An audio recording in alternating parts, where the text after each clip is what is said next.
बिस्मिल्लाहिर्रहमानिर्रहीम। अस्सलाम वालेकुम अज़ीज़ तलबा, उम्मीद करती हूँ आप सब खैरियत से होंगे। प्यारे बच्चों, आज हम सफ़ा नंबर 27 पर वर्कशीट नंबर 2 कर रहे हैं और हमारा उन्वान है पसंदीदा चीज़ें। तो बेटा अब आप देख सकते हैं कि अपने पसंदीदा फल की तस्वीर बनाइए और इसका नाम लिखिए। आपको जो खाली जगह दी गई है यहाँ पर आपने अपने पसंदीदा फल का नाम लिखना है और यहाँ पर आपने तस्वीर लगानी है। इसके साथ ही हमें जो दूसरी सरगर्मी दी गई है कि दर्ज झैल नकात मद्देनज़र रख कर अपने पसंदीदा फल के बारे में अहम मालूमात लिखिए। यानी आपको चंद ये नकात दिए गए हैं, हमने इन सवालात की मदद से जवाबात तहरीर करते हुए एक पैराग्राफ तहरीर करना है। जैसे आपका पहला सवाल है, रंग कैसा है? तो अनार के बारे में आपको बता रही हूँ कि मेरा पसंदीदा फल अनार है। ये हमारे पैराग्राफ का आगाज़ है। इसके बाद ये दरमियाने साइज़ का होता है। ठीक है, ये दरमियाने साइज़ का होता है। बेटा हमारा जो पहला सवाल है, रंग कैसा है, तो इसका जब आप जवाब लिखेंगे तो आप इसका जवाब लिखेंगे इसका रंग लाल होता है। ठीक है, लाल लिख लें या सुर्ख लिख लें। तो यहाँ से मिस हो गया था इसलिए मैंने ऊपर तहरीर किया है। मेरा पसंदीदा फल अनार है, इसका रंग लाल सुर्ख होता है। लाल लिख लें या सुर्ख, एक आप लफ्ज़ लिख सकते हैं। ठीक है, इसके बाद जसामत और शक्ल कैसी है? जसामत कैसी है? ये दरमियाने साइज़ का होता है। जैसे तरबूज है, तरबूज की तरह बहुत बड़ा नहीं होता, और फालसा है, ठीक है, जामुन है, उनकी तरह छोटे नहीं होते, यानी कि उनकी उस साइज़ के निस्बत ज़रा बड़े होते हैं, तो इसको हम दरमियाना साइज़ कह सकते हैं। यानी इसकी जसामत जो है वो दरमियाने साइज़ की होती है। इसकी शक्ल गोल होती है। अनार को पता है ना आपको, गोल होता है। ठीक है, इसके ऊपर बस इसकी वो एक ताज रखा होता है, बाकी इसकी शक्ल गोल ही होती है। फिर ये छूने में सख्त महसूस होता है। जब अनार को आप पकड़ते हैं ना तो ये छूने में हमें सख्त महसूस होता है। ये नरम नहीं फील होता, बल्कि ये सख्त महसूस होता है।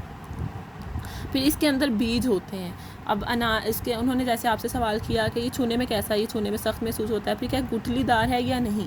तो इसमें गुठली तो नहीं होती, लेकिन इसके अंदर बहुत ज़्यादा बीज होते हैं। ठीक है, गुठली किस किस्म को हम कह सकते हैं? जैसे आम के अंदर एक गुठली पाई जाती है ना, तो इसमें क्या होता है, बीज होते हैं, और ये बीज जो होते हैं ये बहुत ज़्यादा तादाद में होते हैं। असल में अनार का हम बीज ही खाते हैं। ठीक है ना, तो इसके अंदर बहुत ज़्यादा बीज होते हैं। फिर इसका जायका कैसा है? इसका जायका तुर्श और मीठा होता है, यानी ये खट्टा मीठा होता है ना, इसलिए इसको तुर्श और मीठा हम लिख रहे हैं। इसका जायका खट्टा मीठा होता है, इसका जायका तुर्श और मीठा होता है। फिर है, किस मौसम में मिलता है? जी, अब ये किस मौसम में मिलता है? ये गर्मियों के मौसम में मिलता है। अभी तो नहीं है, लेकिन कुछ देर बाद आ जाएगा। फिर है कि कैसे खाया जाता है? तो बेटा ये कैसे खाया जाता है? ये अनार का हम जूस भी बनाते हैं, अनार को वैसे भी दानों की सूरत में भी खाते हैं, और ये जो अनार है ये हमारी सेहत के लिए बहुत मुफीद है। कैसे मुफीद है? ये खून बनाता है, ये बहुत ज़्यादा खून बनाता है, इसलिए हर फ़र्द को डॉक्टर बताते हैं कि अनार ज़रूर खाया करो। फिर इसे फ्रूट चाट में डाला जाता है। उन्होंने पूछा ना आपसे कि क्या क्या चीज़ें बनाई जाती हैं, तो बेटा इससे फ्रूट चाट में डाला जाता है। और आपको पता है फ्रूट चाट की खूबसूरती ही अनार के दानों की वजह से होती है। फिर अनार के बीजों को खुश्क करके अनार दाना भी इस्तेमाल किया जाता है। आपको पता है ना, अनार जो है ये जब खुश्क होता है तो इसे अनार दाना के तौर पर भी इस्तेमाल करते हैं, और बच्चे और बड़े अनार दाना भी बहुत शौक़ से खाते हैं। तो मैं अनार बहुत शौक़ से खाती हूँ, मैं अनार बहुत शौक़ से खाती हूँ।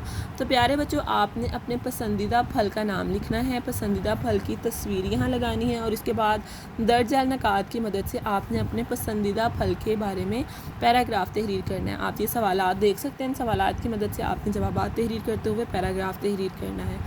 और बेटा ये आपका जो काम है, ये अगर आप मंडे को स्कूल आते हैं तो मैं इस सबक का, इस पैराग्राफ्स का आपसे टेस्ट लूँगी। उम्मीद करती हूँ आप इस टेस्ट को और इस पैराग्राफ को अच्छी तरह से तैयार करेंगे और अपना बहुत सारा ख्याल रखेंगे। अल्लाह हाफिज़।